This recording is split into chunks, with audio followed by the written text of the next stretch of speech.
Welcome to This Explainer. Today, we're diving into what is honestly an absolute masterclass of historical engineering. We're going to explore how scattered, everyday writings, literally etched onto palm stalks, bones, and leaves, somehow transformed into one of the most standardized and widely read texts in human history, the Qur'an. This is a massive story. It's about crisis, rapid imperial expansion, and the meticulous preservation of a text that has survived completely intact for over 1,400 years. So let's kick things off with the core question here.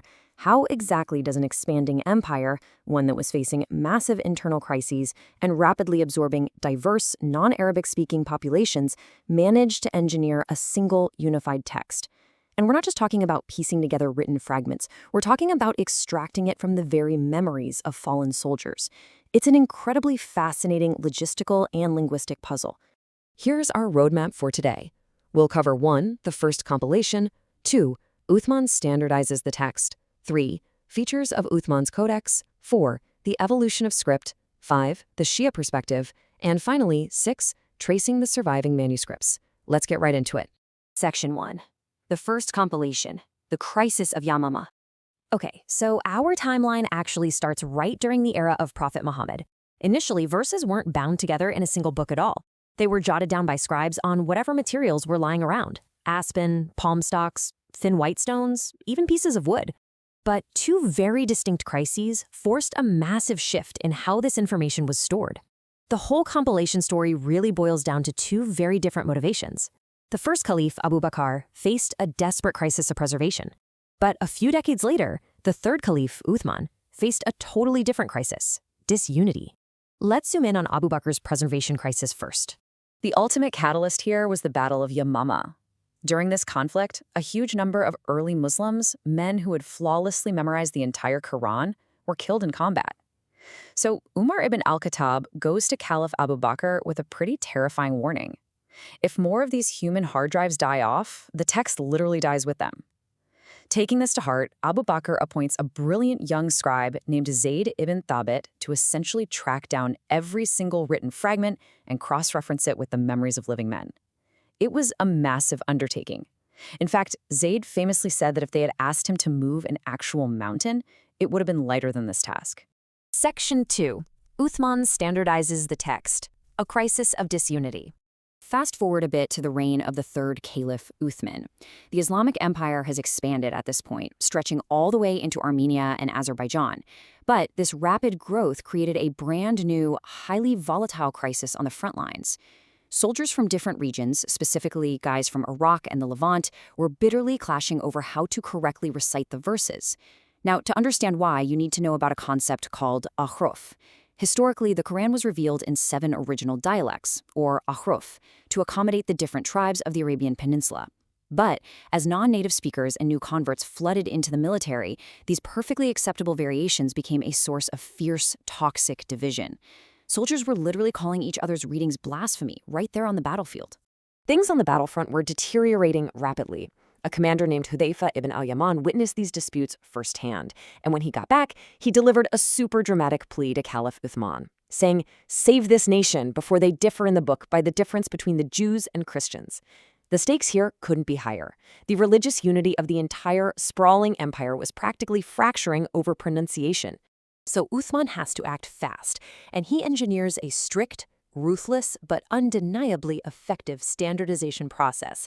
Step 1, he borrows the original master compilation that Abu Bakr made, which was safely being guarded by Hafsa, Umar's daughter. Step 2, he reforms a committee, once again headed by our veteran scribe Zayd ibn Thabit. Step 3, their marching orders were to copy the text strictly into the primary Quraysh dialect. And step 4, this is the big one: burn all other variant copies in existence. It was a bold move to permanently eliminate the source of the conflict. Section 3. Features of Uthman's Codex. Engineering unity.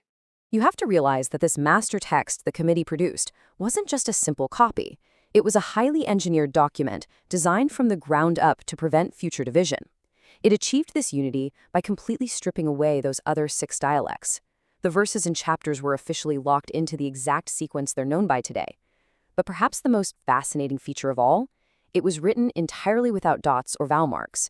It was just the bare structural skeleton of Arabic letters. This meant you couldn't just pick it up and read it cold. It relied heavily on the reader already knowing the oral recitation to decode it correctly. Once this master text was finished, Uthman didn't just lock it away in Medina. No, he created a decentralized network of baseline texts. He dispatched these massive master copies on parchment to major regional centers across the empire: Kufa, Basra, the Levant, Mecca, and he kept one in Medina. And crucially, he sent expert human reciters along with the physical books. Historians still debate the exact number, whether it was 4, 5, or up to 8 total copies, but the outcome was the same. He established a permanent, unified baseline for the entire Islamic empire. Section 4. The Evolution of Script, Solving the Mispronunciation Crisis. But of course, the fact that the codex had no dots created a third massive historical threat.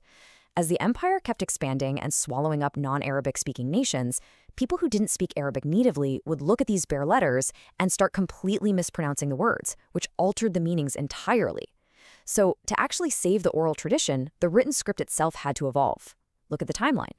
In the 650s, you have Othman's bare text. By the late 600s, the mispronunciation was getting so bad that a scholar named Abu al-Aswad al-Duwali had to invent a system using colored red dots just to indicate vowels. Then, in the 700s, al-Khalil ibn Ahmad perfected the whole thing by adding the specific consonant dots and refined vowel markers we use in modern Arabic today.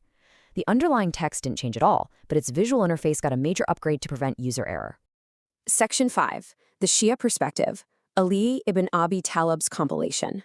As an impartial explainer of this history, it is absolutely essential we look at the historical traditions of Shia Islam, which highlight a distinctly different compilation effort by Ali ibn Abi Talib, the cousin and son-in-law of Prophet Muhammad.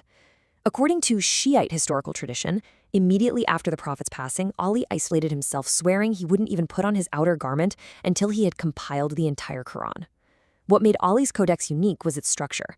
It was ordered chronologically based on when verses were revealed, and it included incredibly detailed margin notes or tafsir, explaining the exact context of each revelation. Now, while Ali's specific physical codex wasn't adopted by the state, it's really important to note that Shiite scholars fully accept Uthman's standardized text as verbally accurate and complete, pointing out that Ali kept his version private specifically to preserve the unity of the community. And finally, Section 6, Tracing the Surviving Manuscripts, Blood and Parchment. So what actually happened to Uthman's personal copy, the one he famously kept for himself in Medina? Well, this takes our story out of the realm of textual standardization and straight into true historical mystery and artifact hunting. In the year 35 AH, rebel forces besieged Caliph Uthman's home. When they finally broke in and assassinated him, historical accounts say he was sitting there, actively reading his personal master copy, the Imam Qur'an. Drops of the caliph's blood reportedly spilled directly onto the parchment. Overnight, this text transformed from a book into a profoundly sacred relic. For centuries afterward, empires, sultans, and conquerors vied to possess those blood-stained pages to boost their own political and spiritual legitimacy. So does it still exist today? Well, let's look at the two most famous surviving claimants in the world. First, there is the Istanbul Codex held in Topkapi Palace in Turkey. But because it clearly features red dots, historians are highly skeptical that it belonged to Uthman, since we know for a fact his copies were bare. Then there's the famous Samarkand Codex in Uzbekistan. It's massive, it has no dots, and it has these dark stains claimed to be blood.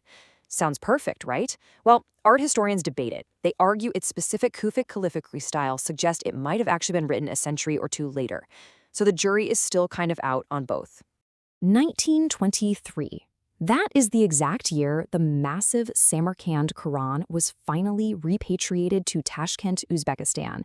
And its journey is absolutely wild. It was allegedly moved from Iraq to Samarkand by conquerors like Timur. Then it was straight up seized by the Russian army in 1868, locked away in the Imperial Library in St. Petersburg, before finally being returned to Central Asia after petitions to the early Bolsheviks. I mean, talk about a well-traveled manuscript. Which leaves us with this final, somewhat provocative thought to wrap up our explainer today. We've seen exactly how scattered memories and fragments were bound into an immovable, rock-solid baseline just to save an empire from fracturing.